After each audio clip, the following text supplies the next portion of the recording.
എറണാകുളത്ത് സ്വതന്ത്ര സ്ഥാനാർത്ഥിക്ക് കുത്തേറ്റു. എറണാകുളം ചേന്ദമംഗലത്തെ സ്വതന്ത്ര സ്ഥാനാർത്ഥിയായ ഫസൽ റഹ്മാനെയാണ് കുത്തിപ്പരിക്കേൽപ്പിച്ചത്.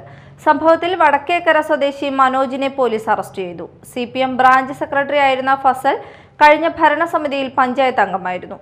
സീറ്റ് നിഷേധിച്ചതിൽ പ്രതിഷേധിച്ച് സ്വതന്ത്രനായി മത്സരിക്കുകയായിരുന്നു. മനോജാണ് ചേന്ദമംഗലത്തെ സ്വതന്ത്ര സ്ഥാനാർത്ഥിയായ ഫസൽ റഹ്മാനെ കുത്തിപ്പരിക്കേൽപ്പിച്ചത്. മനോജും ഫസലും തമ്മിൽ നേരത്തെ പ്രശ്നങ്ങൾ ഉണ്ടായിരുന്നുവെന്നാണ് പോലീസ് പറയുന്നത്. CPM ബ്രാഞ്ച് സെക്രട്ടറി ആയിരുന്ന ഫസൽ കഴിഞ്ഞ ഭരണസമിതിയിൽ പഞ്ചായത്ത് അംഗമായിരുന്നു.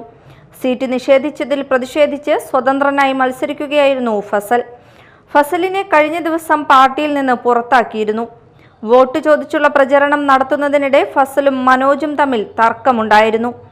പഞ്ചായത്തിൽ വ്യവസായം തുടങ്ങുന്നതുമായി ബന്ധപ്പെട്ട് ഇരുവരും തമ്മിൽ നേരത്തെ തന്നെ തർക്കമുണ്ടായിരുന്നു എന്നാണ് പോലീസ് പറയുന്നത്. കഴിഞ്ഞ ദിവസം ഫസലിനെതിരെ ആരോപണം ഉന്നയിച്ച് മനോജ് ഫേസ്ബുക്ക് പോസ്റ്റ് ഇട്ടിരുന്നു. ഇതിനുശേഷം ഇരുവരും തമ്മിൽ തർക്കമുണ്ടായിരുന്നു.